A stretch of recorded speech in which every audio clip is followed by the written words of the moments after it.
Secret friends, unite!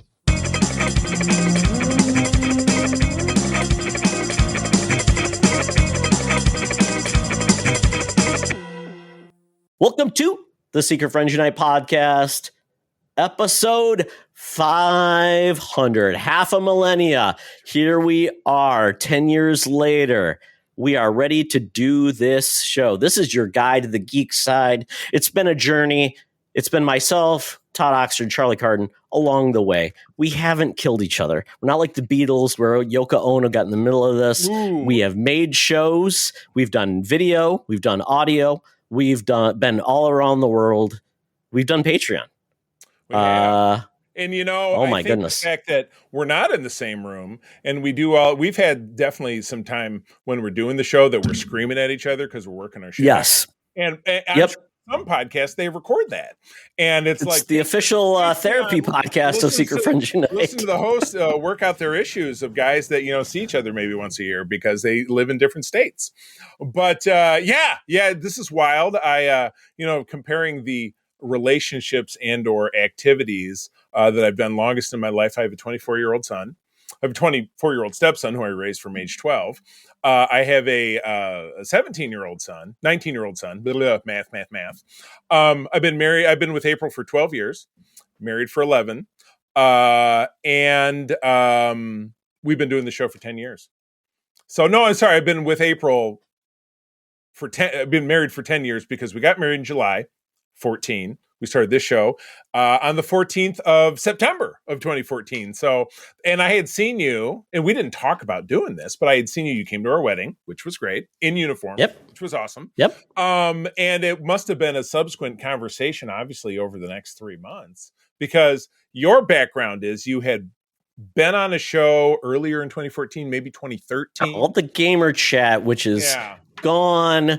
Right. One of the hosts, well, the funny part was Charlie, ex-girlfriend of mine from high school. Sorry, high school, actually reached out to me and said, "Hey, my husband's podcasting. You want to join?" I'm like, "Sure." Fun fact about them, the fun fact about them, they're now divorced, of course, and she is now dating a pastor. Very odd. Is that a name that I would know or not a name we're sharing? Nope. You would have never heard about that person. So, but, it's funny like, thing. I know you knew Michelle Jesperson, and I haven't heard from her in a while, but I don't think she got a divorce. That would be crazy. No, we never dated. Good. Michelle and I never dated. We were just really, really good friends. But yeah, so I found out about podcasting, how it was done, how you flow. That's how the word flow got brought up because they used a flow. They said, "Hey, use a flow about what you're going to talk about and kind of get you a schedule of events." I'm like, cool. I said, "Hey, Charlie, we first started our Facebook group." Yeah, the Facebook group, we started that in 2013, if I'm not mistaken. Yeah, so I don't know if the timing of those two things was close. I don't remember. Maybe about like 8 months later or something like that. Yeah. You were on that show for a bit and it kind of petered out, or they break up, or they said, "Hey, Todd, we don't need you anymore"? They said, "Hey, we're going different directions." So that's kind of like your dear Todd letter. So I took that, and then I noticed that they only lasted like 10 more episodes, and they dissolved because Wow. So that was was meant to be. You were the glue. So yeah, we started doing this. Our first episode is not published anywhere because I think is it either with our current hosting or something? Because I know we had to upload because we started using our current service back. We did Podbean, Podomatic. Right. We did the Internet Archive. I don't even remember. Which I think it's there. I'll look it up. I mean, I know it lives on a hard drive somewhere. And when we ran episode 300, I think we republished the first one just for a giggle. I wouldn't be opposed to it. If you can dig that up and drop that on the network feed, I think that would be fun. Oh my God. I think people would use it as blackmail against us, Charlie. Oh, you think it'd show up in court? I'm just saying I'm advocating it in the civil defamation suit. You think so? Yeah. Oh my gosh. Yeah. But yeah, we started rolling. It was us, and we've had a huge number of guests, including family members. Was my brother on at one point? I know Louis was on. He's my best friend from high school. I don't think your brother ever came on. So, yes, anyway, we got more reminiscing to do in a moment here, but we always got to remember that we kick the show off by talking about our great Patreon Secret Friends Unite squad. If you visit patreon.com/Secret Friends Unite, you get great access to all of our programs, early programs, ad-free programs, bonus programs, including The Facts of Geek Life, which is a show that I do. Todd joined me recently to talk about The Simpsons, which was totally awesome. You'll be hearing that very soon. Also, lots of great interviews and stuff, like a couple that I have coming up this week. I'm pretty fired up about that. Our great interview with Al Jean, speaking of The Simpsons, is now available for Patreons, and that is kind of a do not miss, so you should jump on and get on that. On the besties level, my friend Derek Trevelyan, the figure dude, Francie, my wife's hairdresser, Xbox expansion pass, Mr. Luke Lore, my Uncle Tim, super great dude, John Sedorf, the Phoenix Sisters Entertainment, Kelly and Crayley. I just did a podcast with Kelly the other night where I dominated in Marvel trivia. Loved it. Ooh. Brendan Myers, Corey and HD, Matthew Keel, and a brand new ad. One of the finest friends of our program, the guy who's been responsible for helping us craft a lot of great interview content. Kurt Krug. He always reminds me it's Krug, Krug, like Christopher Lloyd's character in Star Trek 3, who was the villain, was Commander Krug with an E. So yes, it's Kurt Krug. No, you had it spelled the right way. That's the way it's spelled. I'm just making it easy for me to pronounce it, Charlie. Very good. No one will know the difference. And since Todd drives me nuts because he always does he reverse capitalizes things. So thanks for that. He does it because it makes me mad. But we, since it's just the two of us, one of the great perks of becoming a Patreon is we give you a superpower. So I'll go first since I know Kurt a little bit better. Kurt was at Michigan State at the same time as me, in the journalism school at the same time as me, but I don't believe we ever met until many years later on the con circuit somehow, and that's how we became friends. So Kurt, you are a superstar journalist. You have interviewed more famous people than I could even possibly guess. So I'm going to say your superpower is to have the snap of your finger, have all of your emails returned by everybody's press agent to get those great interviews set up, and to have them subsequently let you quit your day job so you can be freelance geek reporter to the stars. That's your superpower. All right. So he has instant confirmation of emails and quality connections. That's amazing. Charlie, I'm going to go a little more practical, I guess, because you need a good internet signal to allow those things to happen. I'm going to say Kurt always has 4 bars on his Wi-Fi signal. That's his superpower. And you know what? Maybe people like scoff at that, but man, oh man, everybody needs 4 bars. So Kurt, you got 4 bars, man. The internet is a utility, and a smartphone is not have that is not have toilet paper. Kind of literally. 4 bars. That's his internet. That's his superhero name. 4 bars. All right. Yep. Well, we're going to go through this kind of quickly, but we do have a listed. Todd went through this. I don't want to take away any of the glory of his putting it together, but we did put together a verbal favorite moments reel going back 500 episodes to September of 2014 of all of the people who have been with us along the way. Todd, take it away. So, Charlie, I would hate to say that our Secret Friends Unite database is a little bit wonky. It is, unfortunately. So there were certain things I could not find, some things I could. So I did my best to come back with some highlights from the Secret Friends Unite history of the last 500 episodes. So it was amazing. So when we started the show, it was just you and me. We have ventured forth with certain guests. So we I was thinking, who are our awesome collaborators, the people that have really been a part of this show more than just one episode or just as a guest. So I thought about this. So Chris Kubiak, Kiku, man, the dude is doing well. He's got kids now. His life has changed, but he made our theme song. So if you hear that, it's awesome. It's amazing. We still use it to this day. It's been fun. It used your voice sampling. It's a good time. Lisa Goodman, my goodness. I don't know how we met Lisa out of the wilds. No clue. She was part of our show for many, many years and was a co-host for some time. And, we had a great time with Lisa. So thank you, Lisa, for being part of our show, adding a little, feminine wiles to our show when we needed it. So thank you, Lisa, so much for that.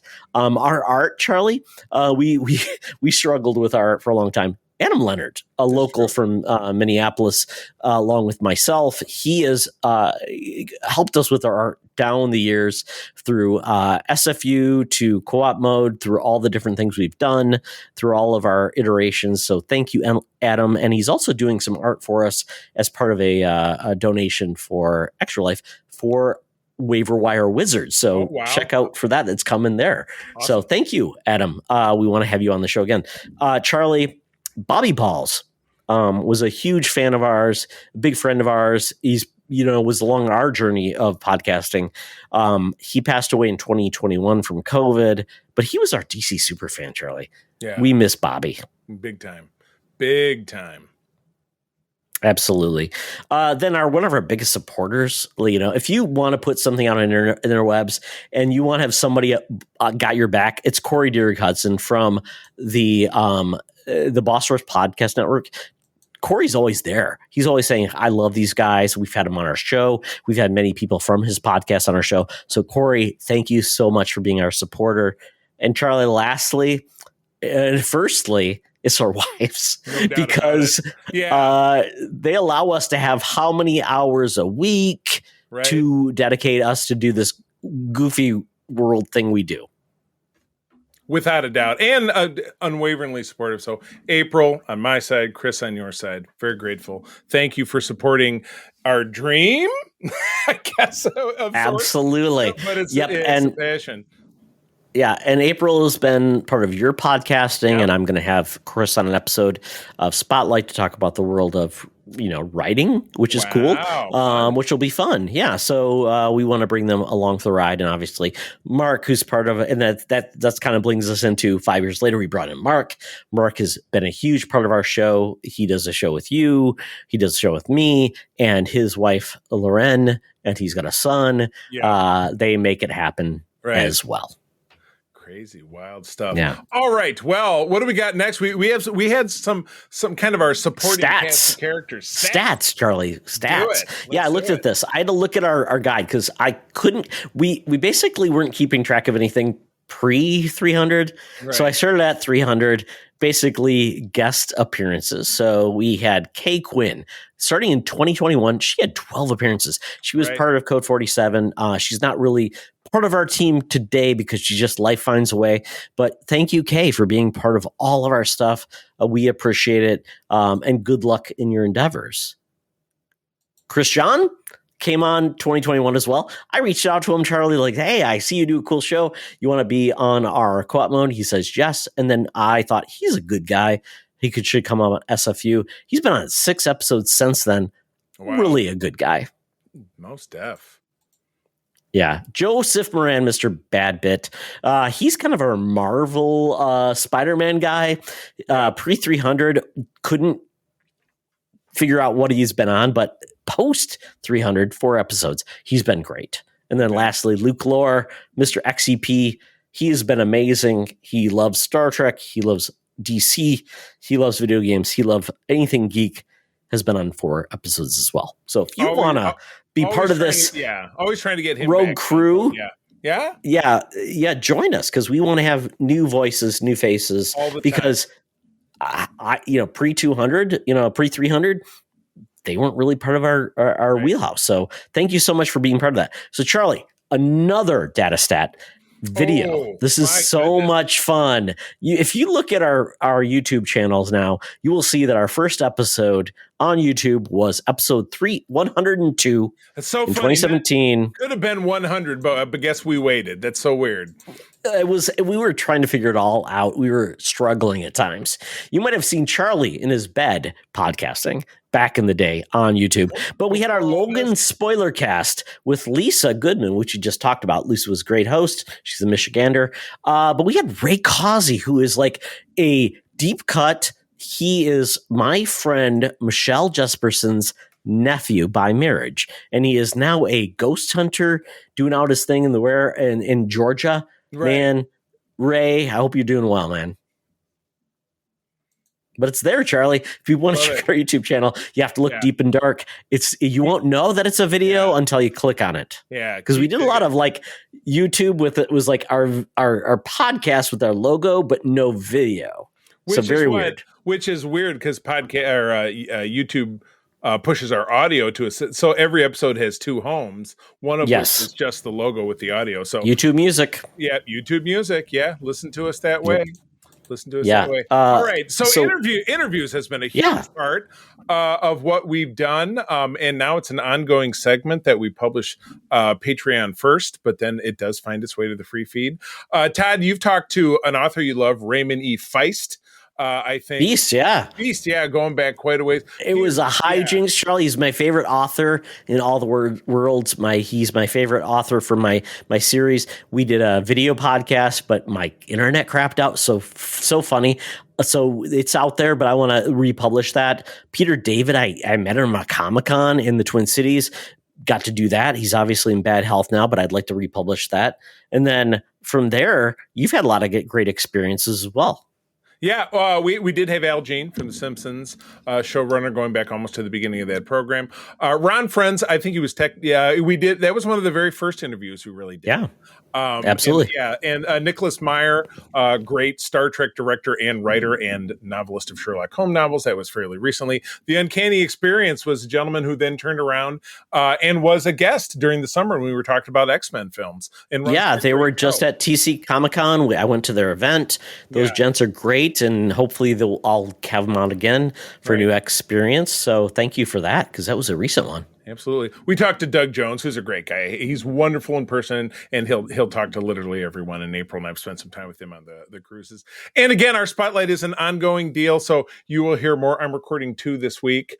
Don't want to say I want to maintain the surprise. But again, if you go to patreon.com/secretfriendsunite, you can join for free and listen to the majority of what we just described here, but a lot of others as well. So in January of last year, 2023, we started a Patreon. It was something that for a long time, we're like, we just, there's a lot involved and blah, blah, blah. But to be honest with you, it's given me a chance to do things creatively that I didn't know if I was ever get a chance to do, which is kind of talk about my passion for genre TV, which I do on the show. Todd and I talking about a specific comic project. We got to get back on that. We've been off a little while. Oh, yeah. But our Spinner Rack program, and again, it's and then different mods and different perks that you get just listening to this program. So we've loved that. Yeah, we're about ready to hang 2 years on the line doing that, and it's going strong. We have a small but quasi loyal following, and we're very grateful for all those people. So, all right, back to you. Yes. So as I think about some of our core episodes and our milestones, I go back to looking back what we've done every 100 episodes or so. So once again, our database is shaky. It's kind of okay. We don't have a wiki yet. Unfortunately, no one's doing that for us. So I have to do it through our flows, which are still alive and well. Yes. And I look into it. Some of the links don't even work anymore, but there we go. Episode 107, Charlie, March 2017. Lise was our co-host. Spider-Man Homecoming trailers were happening. Crazy times. Rainn Wilson was cast as Harry Mudd in Star Trek Discovery. Yeah. Wild. Wow. Yeah. He should have been used more because he's amazing as Harry Mudd. Well, I mean, they still have an opportunity to bring him back, but we'll see in Stranger Worlds. But not on Discovery. No, Discovery, that ship has sailed. So episode 207 was in March of 2019. Marjorie was our guest. I like Marjorie. She kind of moved up north and went off the grid, so I've not really tracked her down, but would love to have her back.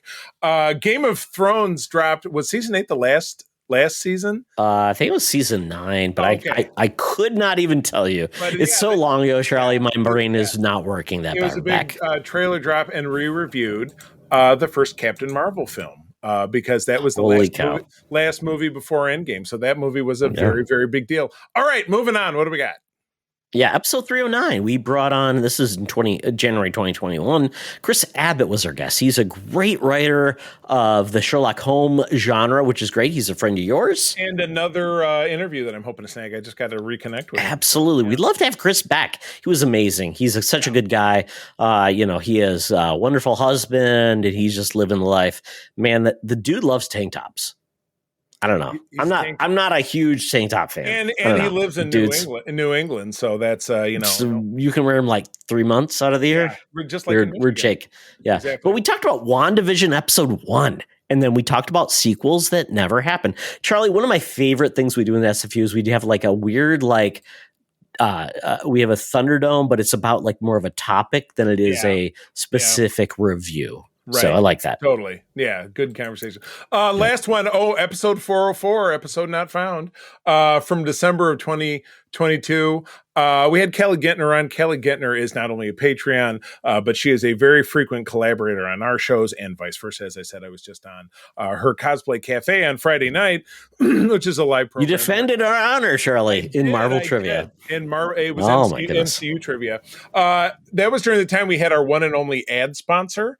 That was awesome. For which we did not keep their business, but we do still have their products. Manscaped, we want you back. We do. Give us some love. I am scaped. Give us because of you. We talked about the Last of Us trailer. I had no idea that this would become my favorite video game adaptation. Oh, absolutely. We've watched it several times through. We did a Mount Rushmore of holiday characters. Those are always fun segments. Absolutely. I love those weird one-offs. Absolutely. And Todd, the memories by the Misty Moonlight, this one's all yours because they're talking about how much they love you.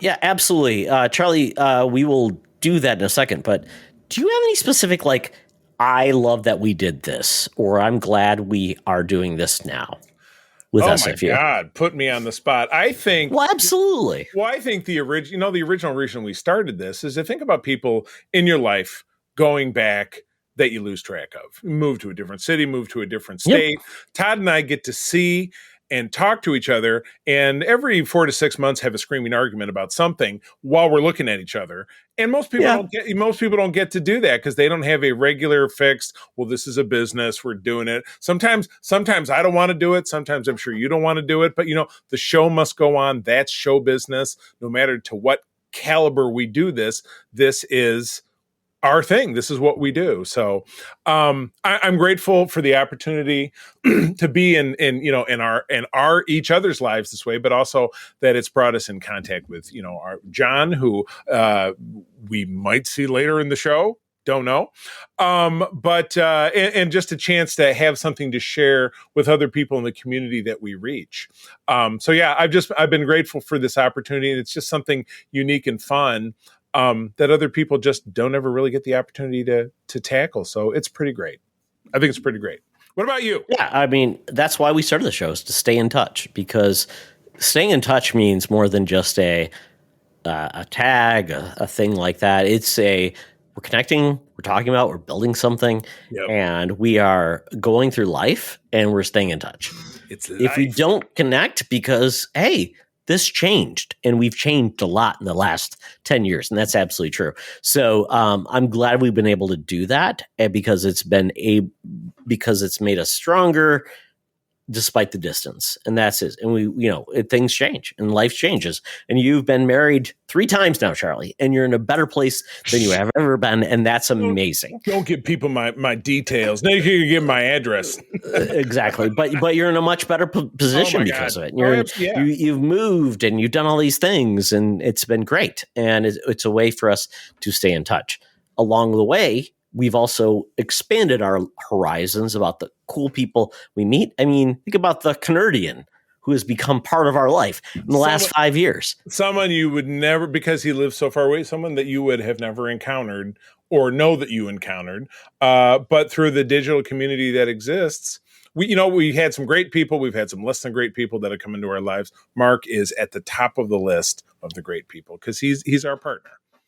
Yeah, absolutely. And I think of all the guests we met, I talked about the top people, but everybody there has made our podcast more interesting, better to go. And I think of all the cool things we've been able to do. The fact that we've got a card we can show people, we do this. And they say, oh, I can take you seriously is amazing. So Maybe. we've, despite all of everything that changes, we still make this podcast. We make a couple other podcasts and we have a good time. So that's our legacy and it's amazing. And I think about all the friends we made along the way and it's pretty awesome.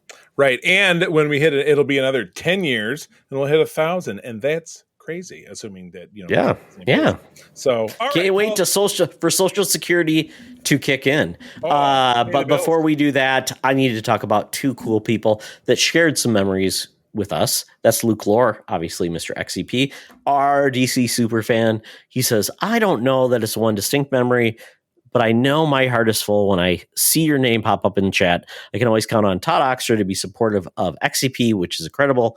Then seeing you connect with the Nerd Chat and Project X Talk just makes me that much more happy.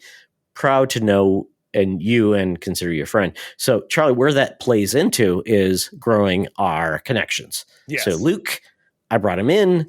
You're like, who is this dude? I'm like, he podcasts with Sean Capri, which we know as well. And it just becomes we grow our network, which is great. And then through Luke, I've met a lot of cool new people as well, which has grown our ranks as well. And that leads me into somebody I met through Luke, which is Chipotle Bear, which is part of the Nerd Chat, who we had Chipotle Bear. We've had some other people on, Daddy Diwali, which has grown our ranks, which is all about expanding our horizon. He said, my favorite memory is having the full gamut of our crew run through SFU podcasts. It's been a blast making new friends. Also, I absolutely loved the episode where you joined us at the Nerd Chat, and I was raving about the loaded nachos just to find out that you were the one that was one of our products.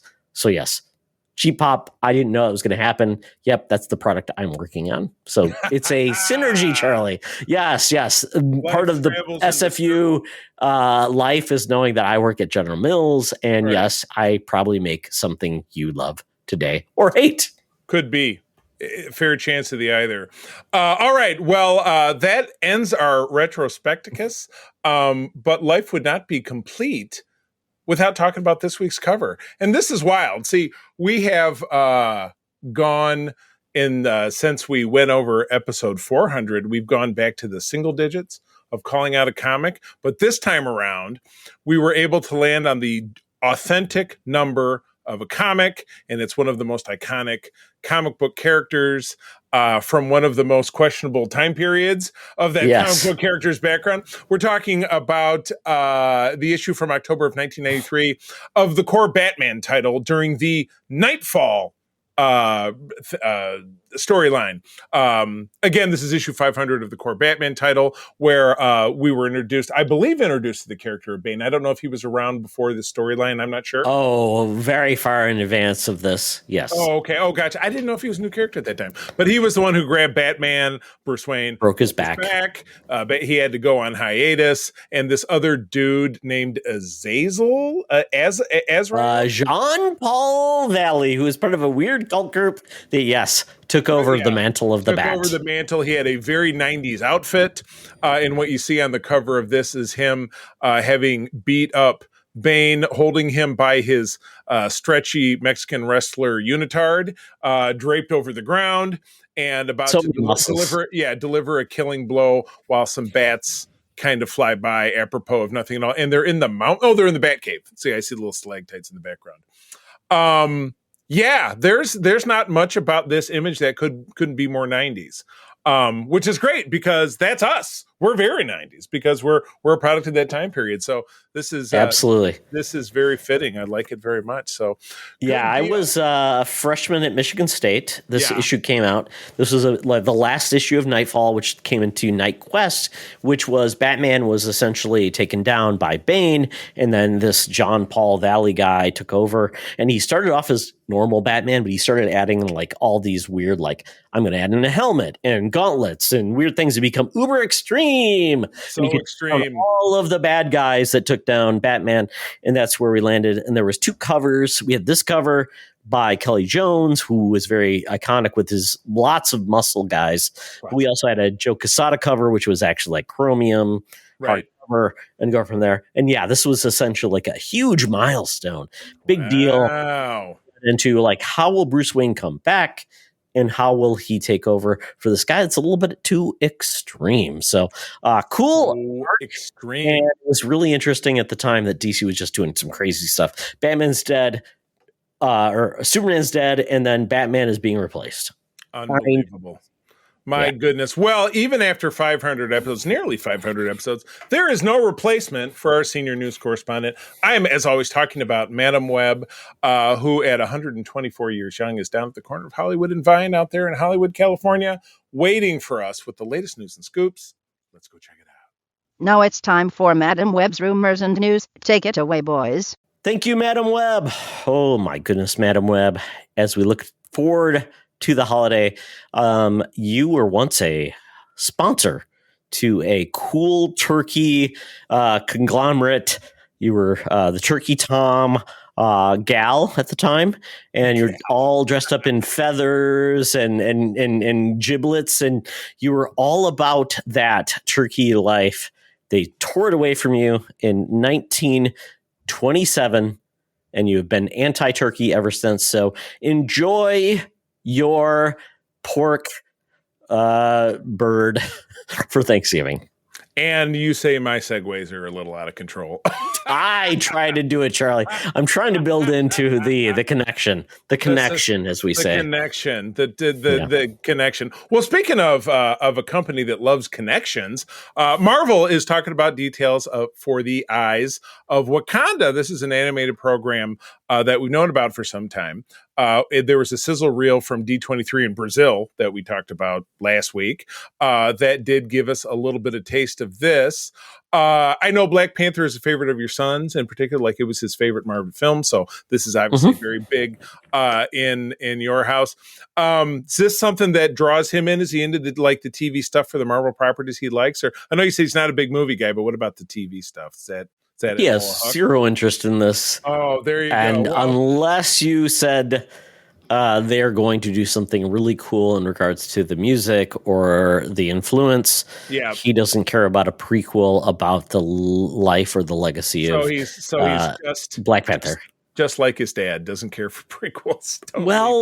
I can find value in this. I don't know if I find value in the way Disney has paired up the future of Black Panther with Shuri leading it, because Shuri for me was a character I found as a cool side character, not as the lead. So it's like the book with her, I'm like, yeah, she's okay.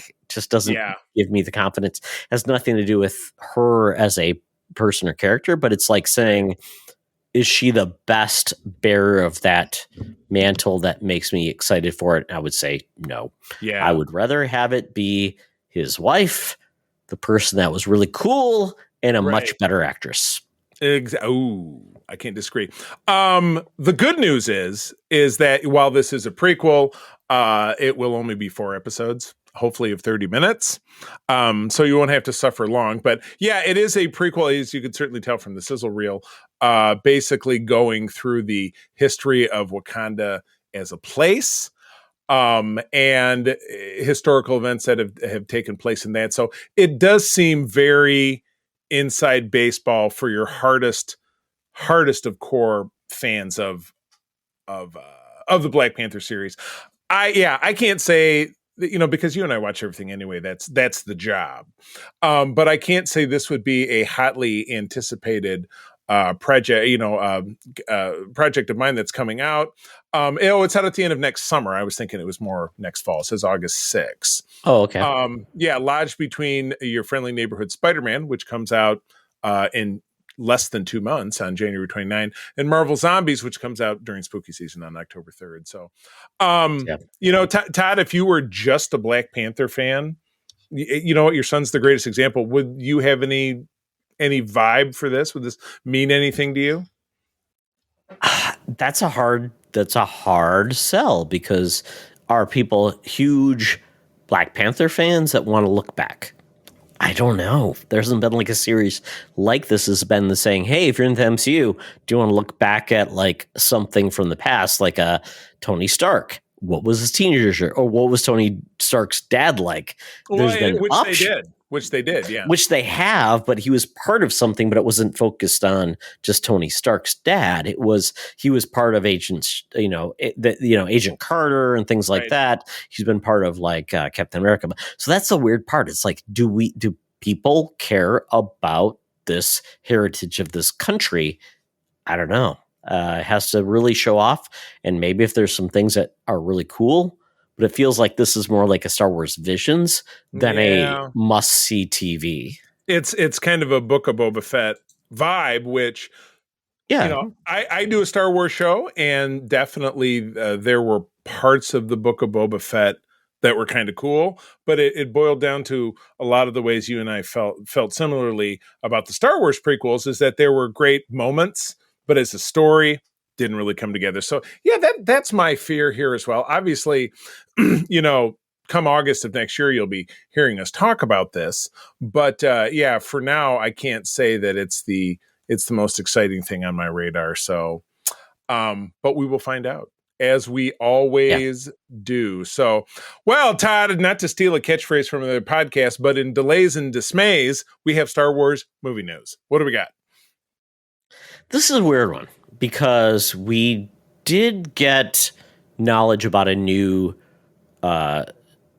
sequel trilogy coming, but then we've heard about a Disney sequel trilogy. Yes, sequel, like a sequel. Yeah, that's the problem. It's like the fourth trilogy within Star Wars. Right, where it sits, we don't know. The fourth trilogy, we'll call it that way. We are hearing about that a movie is being pulled out of 2026 from Star Wars, but it's like they have these like no names, so it's like, oh, what's going to happen? I don't know. And then you put something out on our Discord, and Mark's like, actually, and I'm like, why are we even in this position where we have to track what Disney is doing so we can actually be up to speed? I'm like, if there's going to be a Rey solo project, but now she's part of this, it seems like, why is Disney not well aware of this? Why is this happening? And why do we care? Should we even be commenting? I don't know.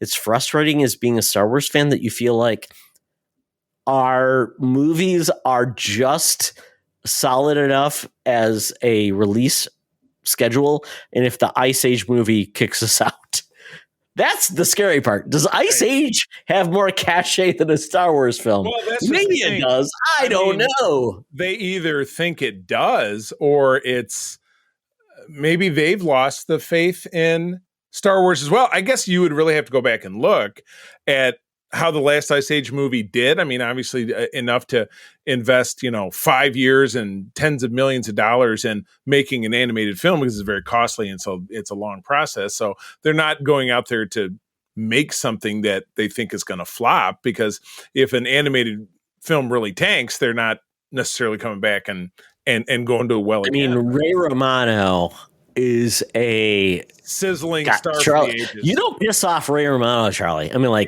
anybody in Star Wars, could they even take on Ray Romano? I don't know. Yeah, but the thing is, say what you will, lumping the Star Wars sequel trilogy together, because we all have feelings about it.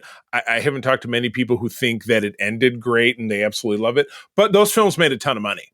One thing I know about Disney as a corporation, Disney like money, so they're looking for more money. So there's not a lot of doubt to me that this is going to get made, but it is very frustrating that they just can't settle on. And we know that the Mando and Grogu movie is being made. It's in production. I think it wrapped production, or it's close to it. So it's actually happening. It would seem unlikely that they would move that date, which is for a summer of 26 movie, which is a while since Star Wars has been in that spot, because the sequel films came out at the end of the year. So this is moving Star Wars back to the summertime frame for the first time since I think so. Oh, they put Solo out. I guess, I don't really think of those. They put Solo out in the summer of 2018, which a lot of people have clearly forgotten about. So this is just frustrating to me. You know what I mean? But yeah, to see Star Wars get booted, I don't know. It's because of Ice Age, or if it's just that they can't get their act together. It's the second part of it that frustrates me more, to me. it's not a great environment to be a creative director to say my project, which would be whatever, is now going to be at the whim of whatever else Disney has in their overall arc between Marvel, their animated stuff, Pixar, and now this happens. I'm like, and then, hey, we're going to move the Rey film to be whatever, and then now you need to make a sequel. I'm like, how is that even like a great creative environment to be in to say, well, if we move up the Rey film, now you have to incorporate where Rey is in your trilogy film. And I'm like, that seems so weird and odd and unfulfilling as a creative director to say, well, is Rey going to be in what place when I use Rey in my film? So does it make sense to say putting Rey in your films? If Rey is going to be used differentially, that could impact my story. Right. I don't know if I want to sign up for that if I'm a creative entity. Yeah. Right. But again, people like jobs, so somebody will do it. I do know people like jobs, Charlie. Yes. I know. Yes. It's something I struggle with myself from time to time. But somebody will take on the job. But to your point, what if they just get who they can get, and it's not somebody that they could get who would be a greater talent if they didn't play these games? Yeah, that's tough. That is very tough. So it's a question for the ages. We will find out as time goes by, and as you know, we'll be here to talk about it. So Rey deserves a good movie without like the weight of like I didn't like the third film or and like I just want Rey to have a good film where Rey's doing a great energetic outing. And it doesn't matter about woke or all the weird decisions that were made in the other movie series. Different writers and different directing models and stuff. Just it's frustrating. Get a solid story you can tell over 3 movies. All right. Well, this next one is for you. Here is what a weird thing this is. So even to read this headline, this is now our 3rd version of the Laura Croft character. Sophie Turner, who the world got to know through Game of Thrones, is set to be Laura Croft. And this I didn't realize, in Phoebe Waller-Bridge's Amazon series. So basically Lando's robot / Fleabag is doing a Laura Croft series. And Indiana Jones's niece. Adopted niece, yes. Niece by association. Charlie, why are you confused by all of those things said together and it just is out in your ear holes? That's a bunch of words that are in my ear holes. Yes, exactly. So anyway, it's synergy. That's why, Charlie. Yes, we are getting Sophie Turner apparently in the lead to be cast as the next Laura Croft Tomb Raider, which we've had. Let's see, we had what's her name? Angelina the first, then we had Alicia Vikander, and then we have also now will get a new lead, but we've had even more iterations within the video game franchise of essentially a female Indiana Jones Tomb Raider. There's somebody that goes out, explores, and get artifacts and has guns and does things with bad people. That's kind of like the whole concept. Wears a tank top. That's what's important. And in the original video game version, it had a cone bra, apparently. Exactly. Very, very small amount of pixels that had to do a lot of the storytelling, which was that Laura's going to be out there in a very pixely bra shooting Tyrannosaurus Rexes. That's how it works, Charlie. Video games, like John Lovitz would say, acting, and there you go. But Sophie Turner getting this role beyond like the hair, her Game of Thrones background is being kind of like a more of a reticent host, reticent like lead. I don't know if she's a great pick. I've not seen her do anything like spelunking, shooting Tyrannosaurus Rexes or spelunking, Charlie. It just was not physical acting.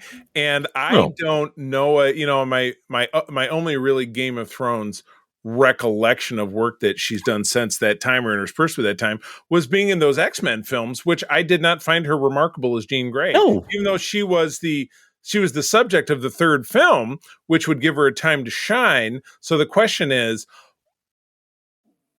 well, okay, it's not a question. It was a terrible film. Is that why I have that stain of thinking that she's not great on top of it? You know what I mean? So she's not an actor that excites me, based on the fact that, yes, you're absolutely right. She did, obviously classically trained, was in a very important series, and performed admirably within it. But yes, not a leading lady, as it were, or someone really known for physical acting.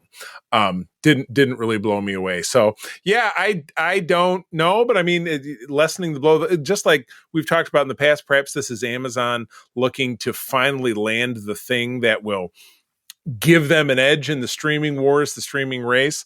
I don't know that I really kind of think that this is it. Yeah, a franchise that has not exactly captured the hearts of many people. Even the video games are kind of like in a spot where it's not very solid. This just seems like a miss. I feel like this will be a fart in the wind and no one will care and we'll move on because Amazon has too much money to actually keep up with something and we go from there. But Charlie, I would say something that is interesting is a classic movie that has really influenced everything, that is Forbidden Planet. The giant robot, or not the giant robot, the robot that was part of Lost in Space. I always thought it was called Robbie the Robot, but when we were talking Lost in Space, myself and Jonathan Snedeker on our Patreon on the Facts Geek Life, he said that it did not have that name, perhaps just early on, because we just talked about the first season. Sure. I think more of a nickname, I guess, yeah. Yeah. So for Robot from Lost in Space, Forbidden Planet was a 1956 classic sci-fi film with Leslie Nielsen from, you think of he is a goofy actor, but he was the sci-fi lead for this film. And it really was one of the first big sci-fi films and had really influenced a lot of creators from that. They're looking to reboot it with a writer who is one of my favorites. Brian K. Vaughan was behind Saga. He was also behind Why the Last Man. He's also been behind Ex Machina, a few other projects as well that I absolutely love. Paper Girls, Saga, blah, blah, blah. And he was also a writer on Lost and Under the Dome, which Charlie, wow. Under the Dome, that was one of like CBS streaming's like first big projects. No. It was a streamer, but it wasn't CBS. We really enjoyed that. Now you're going to have to make me look it up. We did really enjoy it. I'm going to look it up. It's one of Stephen King's later works. And yeah, we liked it. And it had the launched on CBS. Charlie, launched on CBS. On the streamer or CB? Oh, okay. So in 2017. Well, this was 2013. I don't even know what CBS would have done. No, they live on the networks. CBS launched in 2017. That would be one of the first shows that April and I watched together because we started dating in 2013. Okay. So. There you go. And yeah, it had the character of Big Jim was played by the dude from Breaking Bad, who was into geodes, who basically was almost killed many times. Yeah. So Brian K. Vaughan doing this is kind of cool, and the fact that this could be really unique, that it would deliver on kind of the premise of that show. Emma Watts is aboard to produce, was behind iRobot, Alita Battle Angel, and that we may have James Cameron involved in this as well. So, Charlie, this could be more along lines of just saying, hey, this thing exists and it was influential, or is this going to be like a movie plus a TV series plus all these things? I don't know, but why not? Right. Absolutely. Again, Hollywood is always looking, and it's funny because it's being that it's 70 years old or pushing that, it almost becomes original IP, because who in the hell went to go see this, in the theaters? My dad was even watched it 39, so he might have seen this in the neighborhood theater back in Detroit. I have no idea. Probably not. But I don't know. I've never seen it. Yeah. So very few people that are kind of alive and kicking have seen this. So it will it'll potentially feel new. So this is for a major motion picture, I assume, or is this for a streamer? I'm trying to skim the notes. It would be a film that might turn into something more later on. Yeah. Yeah. Oh, okay. Gotcha. So I'm all for it because, again, it feels like, an original IP.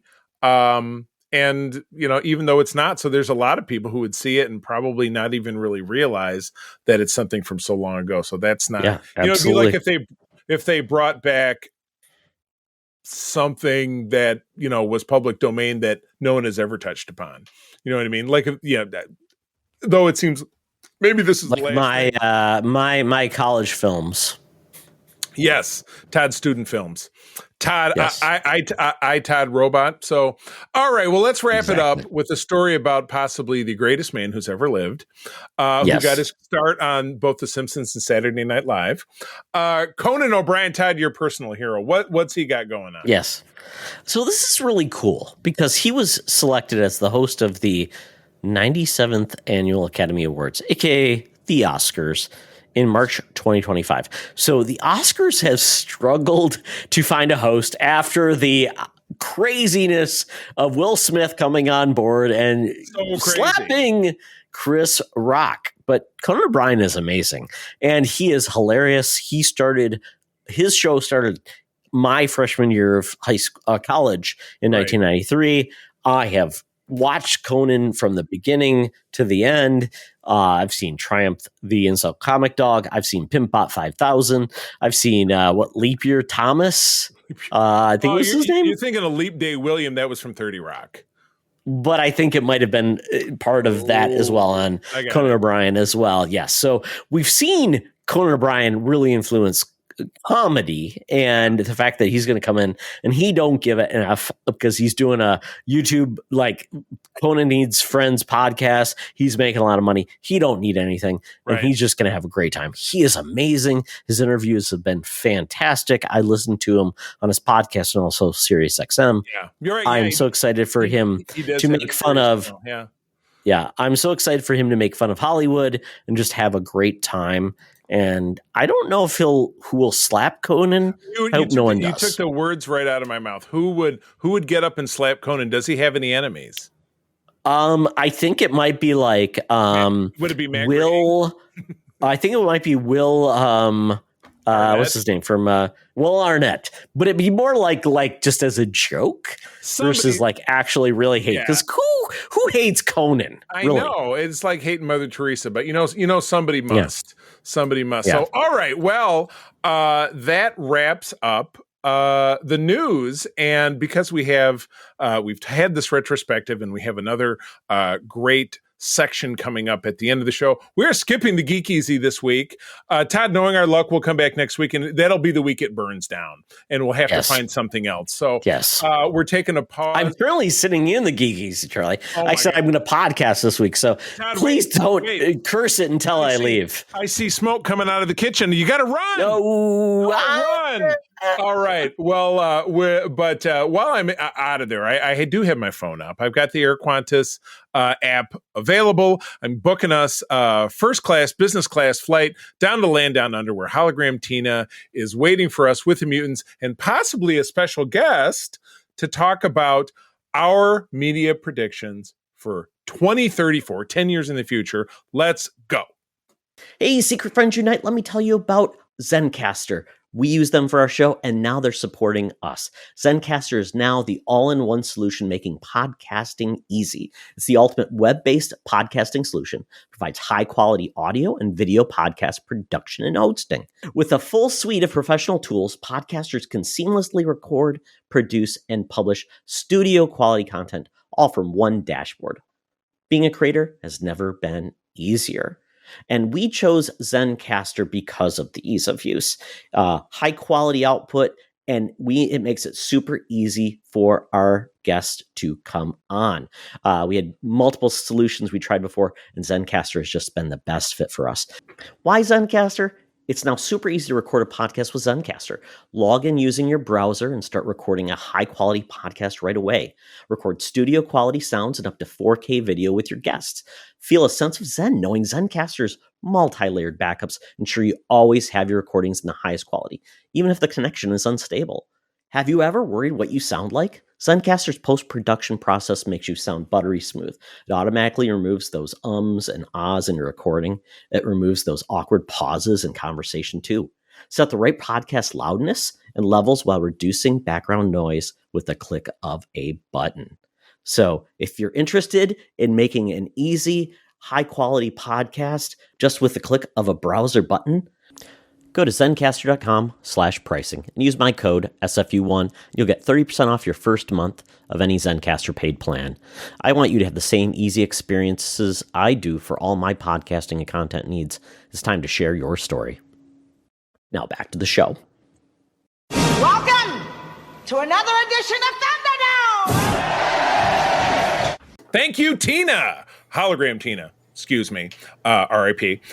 We are down here in the land down under in the Thunderdome. The mutants have assembled to listen to us talk about a great topic. And we're looking way ahead to the future. Todd, what are we talking about? My goodness, yeah. With 500 episodes in, 10 years behind us, we started in 2014. We're now at the year 2024. We thought, hey, we're at 2024. What does 2034 look like? In 10 years, it's been crazy. My wife and I were talking about this like in 2014. Did we even have a streaming? We don't even remember where we were. We know where we're at now. So I thought, what would the world of geek media be like in 2034? We're talking 10 years from now. You know, some of the things I talked about, you know, would we have ever guessed that Disney would have bought Hulu? Would we have ever guessed that Marvel would be in a slump after being on fire?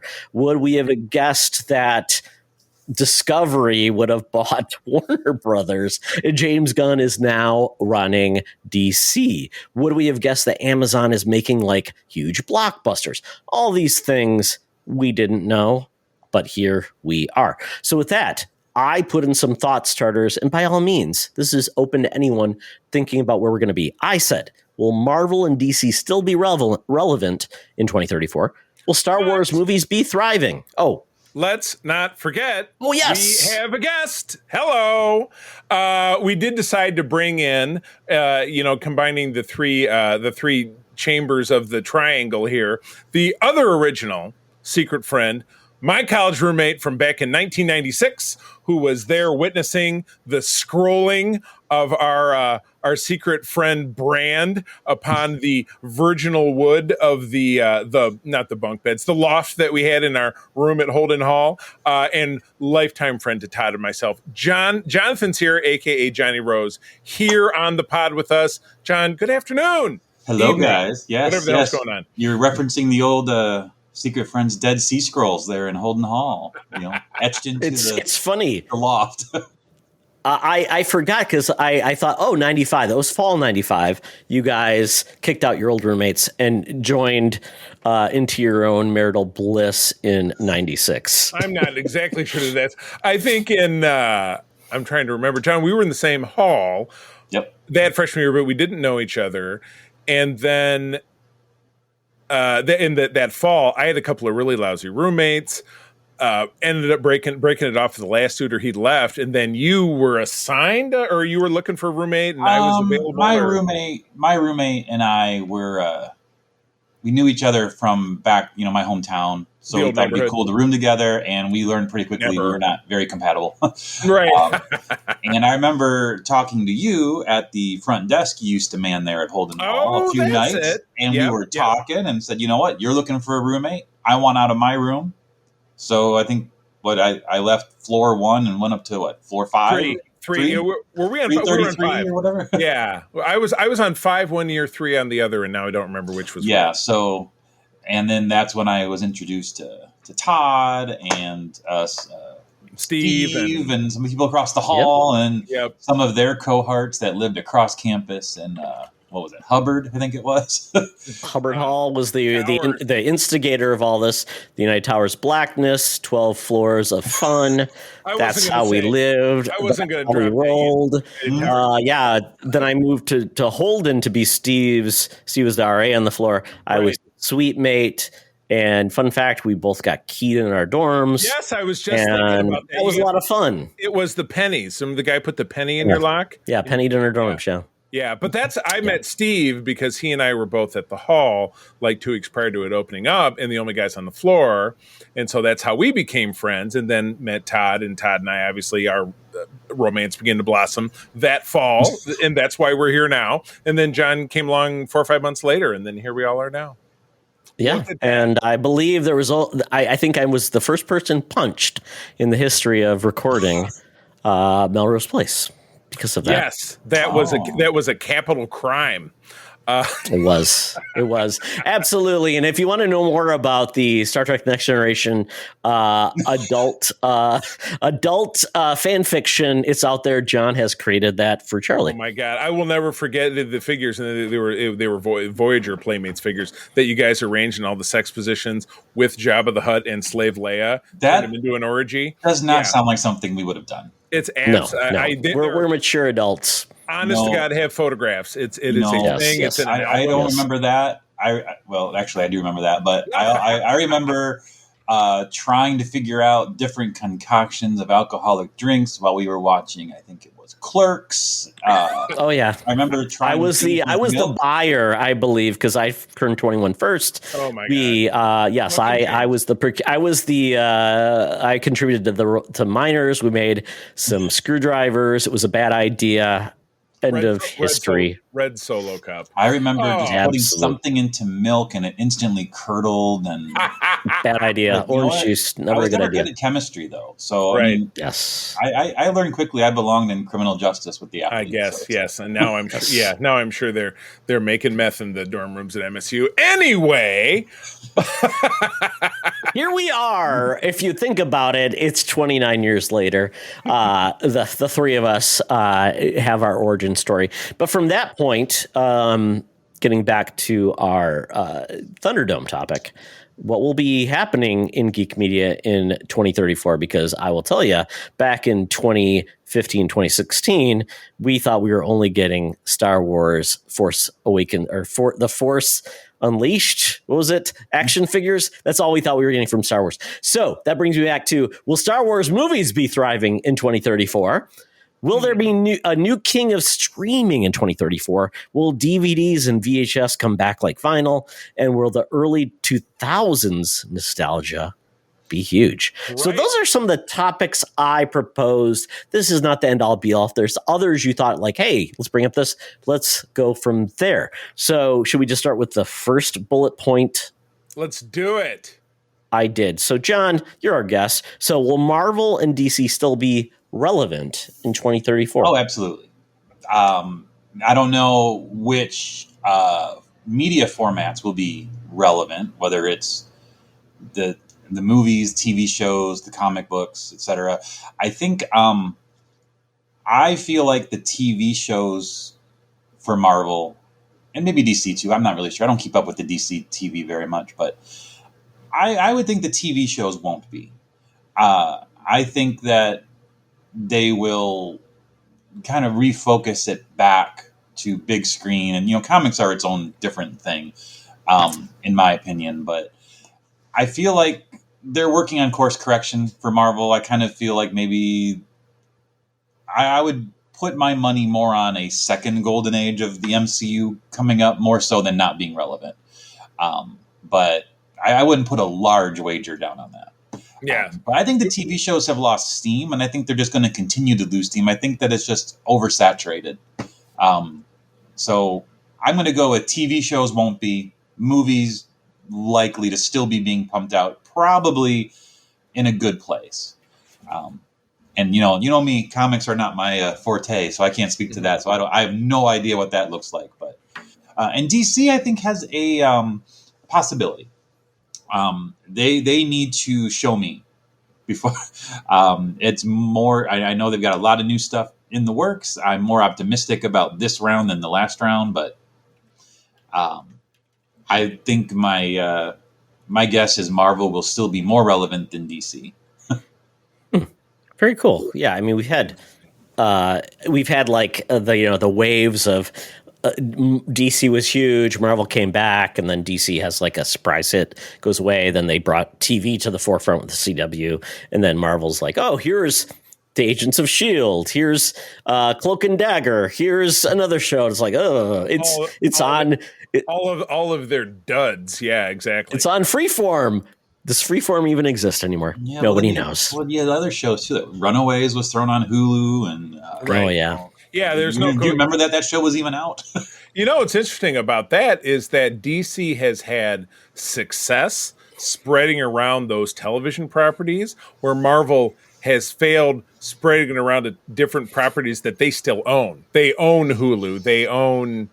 They own Disney, Freeform? They own ABC, they own Freeform, but none of those could really, not even just coalesce, but be something that had consistent quality, that it didn't matter that it didn't, because I think the obsession with Marvel was finding things, making things connect, where DC had, well, this is the Flash, it connects with other shows that are on the CW, but it doesn't then lead you into a movie, where that was one of the larger failures, I think, of the Marvels, which was out almost exactly this time last year, is that you had, I've mentioned this before, that you had 3 lead characters, one of which was from the sequel, which had, or the prior film, totally different setting, very nostalgic, funny ha-has about the 90s. Now you move it to present day, and you include 2 characters from TV shows that a lot of people clearly did not watch, and it failed. So DC avoids that. So will DC continue to rule on TV where Marvel might continue to fail? Will they give up? That was my question subsequently is, will comic TV shows, will they finally reduct? Will they slow them down? I guess my pitch is that if, like anything, if they fail enough, I watch a lot of these YouTube videos like this, failed shows from the 80s. This one was on for 2 showings. They made 8 episodes, but the other, 6 went in the bin. Because back in the day, if they didn't have advertisers buying spots on the show, or the ratings they had were all the way down here, they just chucked them. They didn't say, here's 9 episodes, there you go. Whether it was good or it was bad or anybody didn't love them. So anyway, my 2 cents. But yes, I'm kind of with John that I think Marvel will win the race, even if this latest rollout of Gunn is massively successful. He makes the best Superman movie we've seen since 1978, and if he brings Wonder Woman back and it avoids the perils and pitfalls of that last film. But Marvel had this crazy 10-year track record, but now they're flagging, and so do they dip and come back? I think that they're still going to come out on top. It might take 10 years. I'm hoping the movies they put out in the next 2 years are great. I want the next 2 Avengers movies to be fantastic, but it'll be hard for lightning to strike twice for them. That 10-year run, it's never been done before. And not all of those movies. Was it 22 movies that were part of that whole run? 22 or 23, yeah. And they weren't all great movies either. There were, a couple somewhere between 5 and 10, mid-level to okay, but because they kept breadcrumbing pieces, right? But now we're looking at 15 years later when that really became popular. That sometimes the movies just act as marketing materials for the next movie without being an actual quality movie. So that was the big failure of Quantumania for me, is that it was like, well, we got an Ant-Man movie coming up, but we need to do this Kang thing, so let's smush them together, and you got a mess of a movie. I watched the earlier movies, you had those post-credit scenes were just little nuggets. Just a tiny bit. Then it started to morph into, well, this is actually a cut scene from the next movie coming out, and you start dropping characters into movies of like when they threw Black Panther into, was it Civil War? You just started to mash people together, and I liked it when they were like slow rolling it out.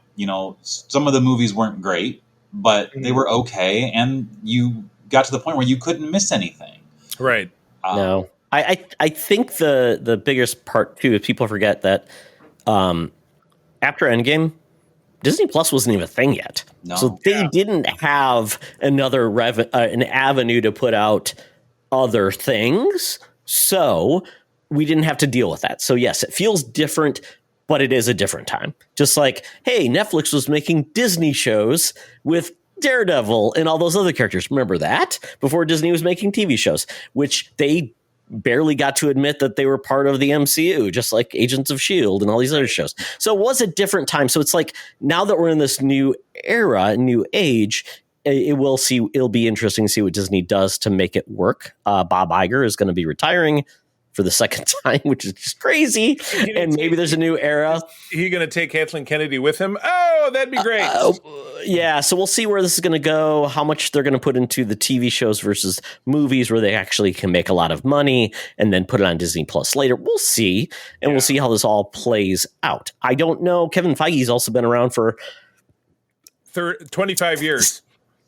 I mean, really, something like that. Yeah. Because he was involved with Marvel back in X-Men in 2000. He was part of that deal. And the X-Men weren't a part of Disney, and Fantastic Four wasn't. So all these things will play out differently to see if people really care about the 18th X-Men film, care about the fourth iteration of Fantastic Four. Is it really going to be a big deal, even if it's the best iteration of it? And then Spider-Man, does he stick around, or does Sony take him off? We don't know. But with DC, what they're doing, DC's been so mishandled. I don't know how it doesn't get better than how it's been, especially with James Gunn, especially with the Penguin, which is getting accolades at the level of Sopranos, which makes me feel like they can manage that. What's his name? Reeves. Scott Reeves? Matt Reeves. Matt Reeves. There you go. Yeah. His universe with that Batman, and then bring on new versions that we've never gotten before DC. So I'm very excited about what James Gunn brings, because if you say anything about James Gunn, he's got more creative chops than anybody at Marvel right now of what he's been able to deliver at different levels. And I'm very excited. Look how he took the Guardians of the Galaxy, which was akin to absolutely nothing, and made it a household name. Yeah. Exactly. So we'll see how that goes, but I'm very excited. I think DC, maybe in 10 years, maybe they are at the same point with Marvel where they had some success, and it's like, well, how do you keep hitting that? And Marvel's basically, what works? Maybe we get a Blade movie in 10 years. We don't know, but I'm excited to see it. Yeah. DC, if they build it correctly this time and slow it down and don't panic, throw everything at the wall at once to try to catch up. Right. Where Marvel was successful is the two main leads, with RDJ and Chris Evans. That's what carried everything. And, you get likable characters, you build the characters up, you take your time building the universe, and DC didn't do that. It was a race to nowhere. They were like, let's cram these 90 things into this one film, and then we're caught up. They clearly thought it was working. And it hurt my brain to look at those movies. The slow-mo was ridiculous. The CGI was beyond maddening. Yeah. Snyder is leaving it to Snyder to basically lead that universe was a big mistake. So I'm hoping James Gunn will say, I'll handle certain things, and then I'm bringing really awesome people to bring in those other things. I hope that works well. But we'll see. They'll both be relevant. They'll both be relevant. Yeah, I think so. Yeah, I don't think it changes. Charlie, in comics on TV, I think it's just going to have a unique role.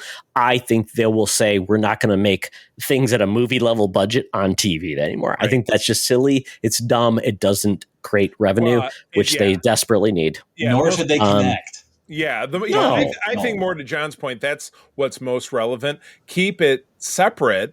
Make it Elseworlds, totally different thing. I mean, in the physical comics, they didn't have to connect it. They shared a world, but it didn't have to be, hey, this is Agents of S.H.I.E.L.D., and then Iron Man shows up. And then that really is that was a cutscene from a movie, and blah. Just make it, we're Agents of S.H.I.E.L.D., we're using high-tech gear to do this thing and that thing. There's going to be little nugget drops of things that comic fans will appreciate, like Lower Decks. Little nugget drops that diehard Trekkers will appreciate, but other people can just enjoy, because it's not so. We want a 45-minute Werewolf by Night movie. We don't want an 8-episode night series. Exactly.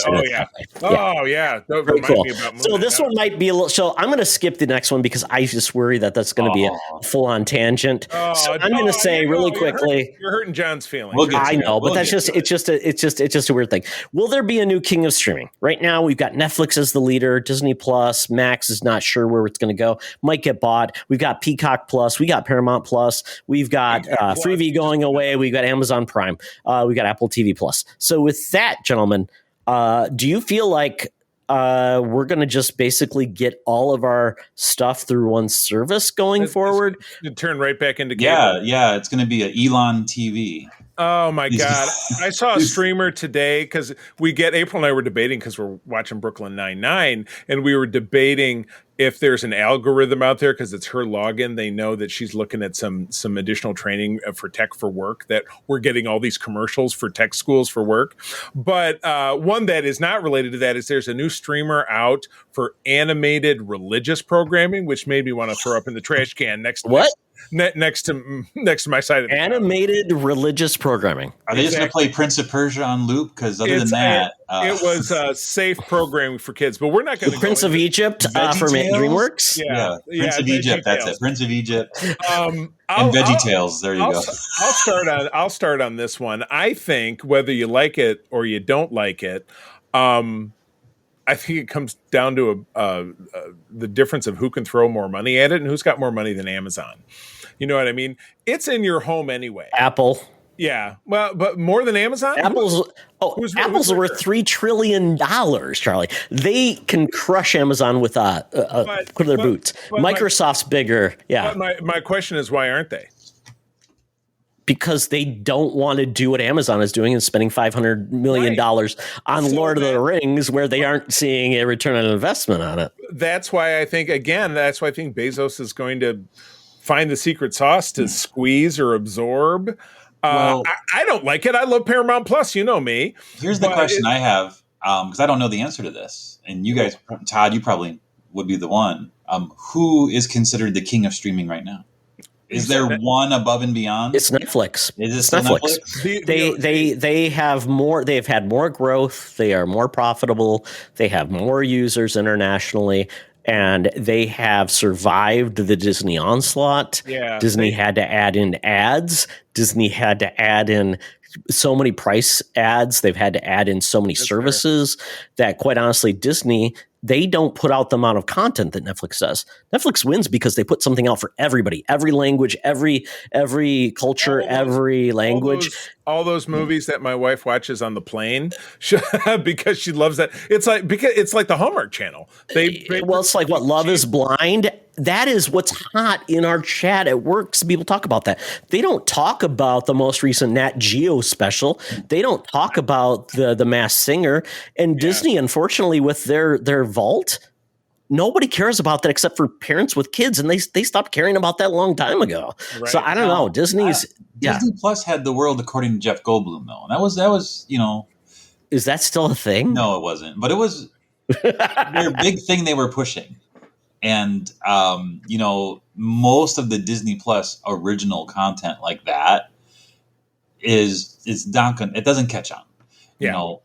And Disney, I think in some ways, I'm not going to say they misadvertised, but I think there was a intentional misleading. Like you had this thought of, hey, everything Disney's ever done, you're going to have access to on here. But there's so many, these are, corny things from our childhood, but the old Disney Channel or the Disney Sunday movies, crazy movies like Zack Lots of Cody. Luck with Martin Mull and Annette Funicello. And I remember hey, where's the new Leave It to Beaver? Where's these crazy Martin Mull and Annette? Where's the Annette Funicello movies? They're never ever going to give you Song of the South, and it's a good thing that they won't. But no, okay, well, you had to go there. They even took the ride out that it was based. Well, where is Willow season 1? Which they made, it is gone. Right. Yeah. Same thing with the way Paramount sold off Star Trek. They made it, and they said there's no evidence they took it away. I didn't know they made. That's why you don't know, because they made it and they made it go away. They kind of. How will I ever know if Willow survives? I'll never know, and I can't sleep to this day. Yeah. There's quite a few shows. They did it to Batwoman, except they didn't actually release Batwoman, right? Yeah. That was DC. That was a tax liability that they could solve out. Well, I was or say, Coyote versus Acme on DC, right? Well, Disney. Yeah, that was another one. We don't have to get into it because we all know this. That when they obtained the big licenses that they obtained, Lucasfilm being the big one, and Pixar, they've started putting out not great content. Mediocre. You can only go back and rewatch the original trilogy of Star Wars a certain number of times. You can only watch the Clone Wars a certain number of times. The new content for Star Wars, for the most part, is not blowing. It's a lot more missed than it is hit, and it's not keeping people there. And I also, what I do like about Netflix still, and I understand why Disney and some other streamers use the model of weekly releases instead of putting it all out there. Yep. Netflix does contribute to the binge watch, which is still popular. Very popular. Very popular. I haven't watched the next part of Cobra Kai yet, but I'm excited to know that they're all there. If I'm going to go watch it, I can just watch them all. I don't have to space it out over 8 weeks. And that's the other problem with some of those Disney shows, Marvel shows, whatever. Yeah. They're not interesting enough to keep you in it for that long. That's very true. Yeah, you get to the cliffhanger at the end of an episode and you're like, sometimes it'll snag you, but other times it'll just be like, not so much. Yeah. That's the other side of it, though, that if a show at Netflix doesn't catch viewers in 3 weeks, it gets canceled. So there's basically, does binging help, or is basically, hey, here's 85 shows. I hope you catch this one show that maybe they didn't advertise, it didn't show up on your thing, and then you'll miss it. So I don't know if binging is a good thing, because everything becomes bingeable eventually, and you can watch it on your own time. You don't have to watch it day one, but having a show die because you didn't watch it in the first 3 weeks, that feels like something that nobody can manage. Who was it? Who has Suits that was so popular that they brought the show back? Was that Netflix? Netflix. It was a heritage show with 24 episodes a season on USA. It came back, and people want more of that. But it caught, which is you can never predict something like that. Yeah. But people. That's why Matlock's so popular, Charlie. I keep telling you, Matlock is huge. John, Matlock is huge.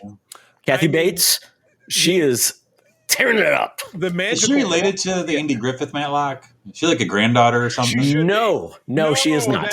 That sucks. Is her name Matlock, or is it like the name of a law firm or something? That is the name she uses on the show, is Matlock. She even mentions it. Yeah, like the lawyer on TV, but she is not related.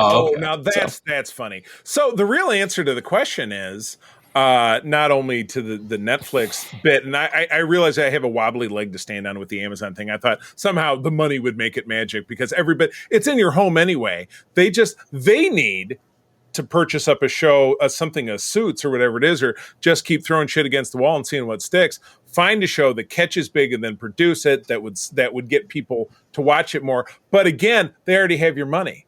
That's the problem. They already have your money because of Amazon Prime. Well, they have your money until you say, is $200 a year worth the free delivery? Yeah, we're getting there. But you're right. Yeah. Netflix, to John's point, people love streaming.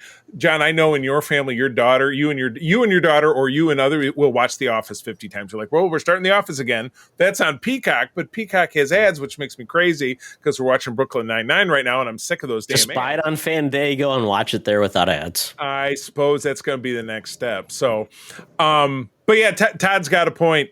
Netflix has ticked all the box to kind of keep the wolves at the door. You know what I mean? But can it last forever? Can it last until something else comes out that does it better? We won't know. Right? Yeah. The what do they call it? The ad streaming television service with like Crackle, Freevee, all those services have been big. Here's what I would predict. Break it down. If there is a new king of streaming, it will be something that doesn't currently exist. Correct. Yes. New player.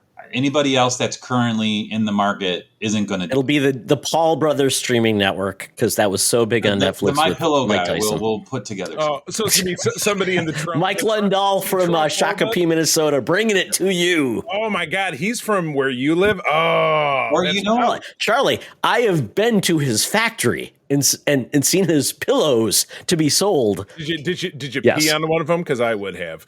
Did you see a finished pillow, or are those only in Flint, Michigan? He's a where the pillows are assembled. You know what? We don't need to talk about that. But yes, we'll see what Mike Lundahl has his pillow network. We also have Chick-fil-A starting their own streaming network. So you know what? At this point, it's going to be Chick-fil-A is going to be the leaders of the streaming networks. You didn't know that, Mark? You didn't know that? You don't know that, John? No. Chick-fil-A. Yes. Oh, there are a handful chicken of themed corporations shows. I really despise, and Chick-fil-A is really close to the top. Is a Candace Cameron Bure like running it? It's going to be basically, yes, it's going to be like Hallmark and Chick-fil-A streaming entertainment. They actually have some shows. Even more wholesome than Hallmark movies. Mark, you know, John, I will send you a link in the chat, and you can check out all of your Chick-fil-A streaming entertainment. It's called Chick-fil-A Play. You get another strike if you call him Mark a third time. So Chick-fil-A Play. Chick-fil-A Play. Can you get like a free month of Chick-fil-A Play with like a certain number of combo meals you buy in a month? Or something? I'm guessing if you get if you get their combo meal, you get it. You remember Demolition Man when Taco Bell took over every restaurant? Yep. In the 3 shells. Maybe Chick-fil-A will be the new streaming king. Right. In 5 years. I'm guessing it will be. No streaming on Sundays. No. Nope. Nope. You have to sit in silence. You'll just get like hymns. You'll be getting like the U.S. flag with the crackling fireplace. Yeah, all right. Exactly. All right. Well, let's move on. Yes. Will DVDs and VHS come back like vinyl? I will say not VHS, because VHS is garbage. DVDs and physical media, 100%, because you said it yourself. Those streaming prices just keep going up. And I mean, I have over in the other corner, you can see a part of it here in my corner right here is all the boxes of my Heritage Star Trek series. I have those discs, but as Todd has mentioned, discs rot and they fall apart. So I'll have to buy them all again someday. But as the prices of those streaming services continue to rise, or your favorite show, it's always been on Netflix. Now it's over here, and I don't want to spend the money just to watch that show, and I gotta keep doing it because I don't own it. You know, Todd, we've had other people on the show who have hosted with us who are really strong disc people. I know Rich Davenport is a big disc guy. Rick Reed, who we've worked with, he's a super big, own 2,000, 400 or 500,000 DVDs, whatever it is. It's the only way to actually have access to the thing you want when you want it.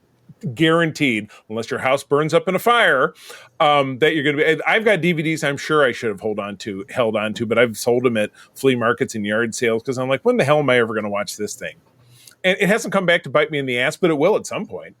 You know what I mean? Because even if you buy it on streaming, I bought a lot of stuff on streaming. I'm sure it'll be like, well, sorry, this company went out of business. Here's a refund. I was lucky that happened, that I got a refund, because Target used to have their own video library thing. When they shut that down, I got a refund on some things. But the disc is the only way. It just adds in the inconvenience. Video library. That I have to take a disc and put it in a thing and push a button. We're so lazy as a culture. We can't even handle that. I mean, back in our parents' time, they had TVs with no remote and they were black and white. You know, Charlie had a set of pliers to turn the channel on my TV downstairs. I guess the question becomes, how many people actually own a media player? VHS, DVD, Blu-ray. When was the last time you saw one in a store? And why are 4K Blu-ray players $180? They are all over the Goodwill shelves when I was there. I have a VCR now because Brian Cole's mother was getting rid of a bunch of shit. So we were having breakfast and he handed it over to me with no remote, which means it's just on a shelf in my basement. But someday I'll need to play that videotape that was a recording of one of my high school musicals, and I'll really want to see it. So I'm all set. What about you, John? Do you have a Blu-ray player? Do you have a 4K player? What do you got? No. I think one of my old gaming systems works as a Blu-ray player. I think it's Xbox One, maybe, that I still have. Yes, that's a Blu-ray player, maybe. On it. Maybe. I have some Blu-rays still and a handful of DVDs, but I don't ever use them. If they're not available, if what I want to watch is on streaming, I was like, all right, I don't watch it. Yeah. You know, it's weird, but I don't know if they'll come back or not. I mean, they're still around, but I guess the question is, will they surge in popularity the way they were, and not just be a $5. How will they, though? That's the question. I'm going to say no. We have so much content made these days. Are you going to get the Real Housewives of New York on DVD? No, you aren't. I mean, what are you getting? Disney Plus, all these streamers? That content is never going to media. Maybe a few shows on Disney Plus. They've been starting to. But still, it's like, but these lines are going down. They're shutting down. So it becomes like, sure, they could come back, but it's going to be like the top 300 shows. It's not going to be the top 1,000 shows. And you're basically saying digital only, or physical media only works for X amount, and the rest is, you just have to say, unless you like pirated it, it's gone. You have to hope a streamer has it. So I just feel like people are like overwhelming or thing like, yeah, everything's going to be digital. And thank God I got it. I'm like, yeah, because you're going to watch the same 300 films you already owned. Beyond that, then you're set. Nothing at post like 2015 you can watch anymore because it just didn't come out on a disc. I think if they come back, it'll be like a fad. Right. Yeah. Short-lived. Even like vinyl. I know vinyl. Criterion does stuff. Vinyl does stuff. I feel like vinyl's still fairly like niche. You can get vinyl at Target, but the albums are $30-$35. So it's super niche. Yeah. I just don't, not when you can spend, less than $20 a month and get Spotify or Apple or music or whatever. And my CDs, what ones I still have, are in a box in the garage. I just use the Amazon Prime Unlimited. But I would say VHS definitely no. I mean, 8-tracks never came back. Cassette tapes are not going to come back. I did see that the Alien Romulus was coming out with the VHS version. I thought that was very cute, but nobody wants to watch VHS. It's dirtbag. It's gross. You know what disgusting. It is? It's something to go on your shelf. It's like, it's hipster. Yes. Yeah, it's art. Yeah, I want the clamshell Disney case with my Blu-ray. I feel like they'll never take out. VHS coming back would feel like a Portlandia episode to me. Yes, it's the hipster. It's the hipster revenge. Yeah, and it's funny because then you're basically saying, well, the barons of media have to allow these things to go to physical media. And unless they want it to go, it's not going. So you can demand it. You can say all this stuff. And guess what? If the apocalypse happens and we have no power, how are you powering your media player to watch it? If we ain't got power, we ain't got media, we don't got anything. So I'm like, I don't know why people are thinking like, because if the zombies come or the apocalypse comes, you're not gonna be sitting around watching, Star Wars. You're gonna be looking for food and hiding in a bomb shelter. I'll be watching Zombieland. Remember, what are the rules? Right? Yeah, exactly. You better do that, John. Yeah, because I've got my copies of Two Guys, a Girl, and a Pizza Place. Not gonna help. I will be lucky if that happens. Exactly. We'll see how that goes. Oh, yeah. Last question. Will early 2000s nostalgia be huge? It always will be, because it always goes in that 30-year cycle, because all of us are mid-90s teens. We became adults in the middle part of the 90s. That's what's very big right now. You slap on an extra 10 years. You've got the class of the high school that was a decade behind us. So yeah, it'll be huge in the same way. Some things are evergreen huge, like the 80s is evergreen huge. Even though we were all children, we saw, I remember G.I. Joe cartoons or Transformers or, the Super Friends, but that's still us Gen Xers, that kind of stuff. So, in 10 years, the millennial kids who are younger, obviously they're a generation between of our kids, will be hitting the 40-ish vibe. My stepdaughter turned 30 last month, which was very difficult for April. But in another 10 years, she'll be 40, potentially with kids of her own, who's to say. But looking back on that same kind of shit, like, oh gosh, remember, name me something that was big in the early 2000s. Hannah Montana? I don't know. SpongeBob, exactly. Will be looked at with the same reverence as we fiddle faddle all over something from the 90s that came back that was huge, which I'm drawing a blank. There was something recently. Twister. I don't know, something, Worcester was the 90s, Charlie. Sadly, that's why we are out of touch. We do not know these kids. I mean, if I judged it by my son, I mean, he grew up and he was born in 2005.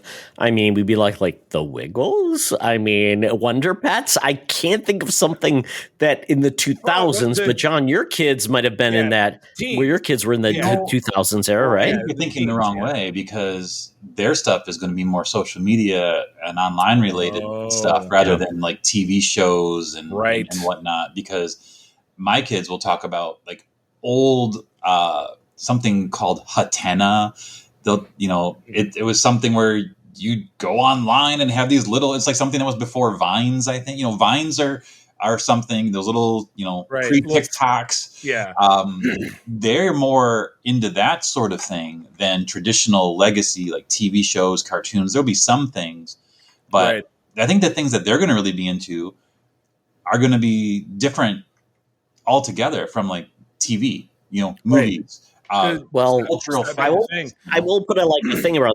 YouTube didn't even launch until 2005. So even if that online was still not like a huge thing that people were getting into until probably late 2010s. Right. So even there, I mean, I don't know what people we're getting to Neopets and weird online games and those weird early internet things that were odd. Tamagotchi. Yeah. So it's weird because they're going to be at a cusp of they were on everything was on a service they could watch, right? But then it started going to online, and I think when did streaming start? It was 2010 with Netflix and maybe where they started their streaming. So we're at a point where we're going to start seeing that cusp where things were streaming, but. Yeah, I think that was around 2010 where things went to streaming. So we were still in a cable life. Right. Cable cord cutting didn't exist until mid 2015s. Oh my goodness. All right. Well, we got to wrap this up because our guest needs to be in other places. Johnny, I know that you're Johnny Rose, pardon me. I know that you're somewhat a ghost on the online community. Oh, I'm a total ghost now. So that's why you're wearing black, your ghost protocol. But thanks for coming in. Go out and enjoy your evening. We'll wrap up the show in a minute here. So peace with two fingers. Right. That is it for our show. Oh my goodness, Charlie, we made it. 500 episodes. We have 500 more to look at. Oh my goodness, I will be 59 years old. What happens at 1,000? Do we explode? Is it like Logan's Run and podcast explode? The internet breaks. I don't know. It's like Y2K. God. If you hit 1,000 episodes of that extra digit, just roll us over and we explode. I don't know. The Simpsons Treehouse of Horror where they spoofed Y2K. It just it started flashing. So, friends, thank you for joining us. This has been just a wild journey for those who have been with us from the beginning. There's got to be somebody. And everybody we've met along the way, people who have discovered us, people who've listened to our spin-off shows, Code 47, Co-op Mode, Holocron Chronicles, subscribers to the Patreon with all the shows that come along with that, The Facts of Geek Life, Spin-a-Rack, Spotlight, projects that Mark will surprise us with from time to time. Walk nerdy with me. Coming through. Deep and dark. Coming through your neighborhood. But we're very grateful. I'm very grateful to Todd, my friend of almost 30 years, that this was his idea to get this rolling. And it's been the thread that has kept us and a lot of other people together. So it's great. Todd, love you, babe. Where do people find you out there? Absolutely. Charlie, thank you so much, because you know what? This hasn't been easy. We have been friends, but friendship is not easy. And we know that. And we make it work in our weird, strange way. And that is fun. And it's rewarding. And it's great to be in a place where we're at. That many aren't, because they have lost track with their friends. But with that, I would say, you know what, Charlie? I'm going to thank out Schloss Ritter. Man, that dude has been with us for so long. Been so awesome. Schloss, I know you are hesitant to share your real life with us, but we appreciate you and we salute you as part of our group and our Patreons. But with that, Charlie, whoever you might be. Exactly. We think we know, but we don't want to give it away. With that, Charlie, it's been interesting because we talked about last week where you can find us, and we're adding a new place this week. Yes. And that is... We both did it. The Blue Sky, because you can actually DM us and you can change accounts fairly easy within Blue Sky. So at Blue Sky, I'm actually revealing myself. Todd Oxtra on Blue Sky, It's at bold. Secret Friends Unite on Blue Sky, at Teoxtra, at Secret Friends Unite on Threads, and that's the places you can find me. I love it. Todd signed up yesterday afternoon. I was like, fine. So I did the same. But what's nice is that I have the same handle on Threads, Instagram, and now Blue Sky at the C3 TheCeeThree. So we are there. You can DM us over on Blue Sky. Add all 3 accounts, please. We want to intellect that connectivity. It's a great way for us to meet new people that we want to bring into the Secret Friends family. Not only the geek discussion piece, which happens over on Discord, at some levels on Facebook, but we focus on Discord, which is a great place to add us in. But message us because we want to meet other creators that we can collaborate with. So yeah, the Discord is awesome. Please come join us. I do also run a Discord for Star Trek fans, which we call United Trekkers of Michigan, but we had to call it something, so it doesn't matter where you are. Come join us. With that, here's to 500. I'm going to tell you that sharing is caring and to keep on trucking. Be the hero, not the villain. In a truck. 500. Oh my. 500.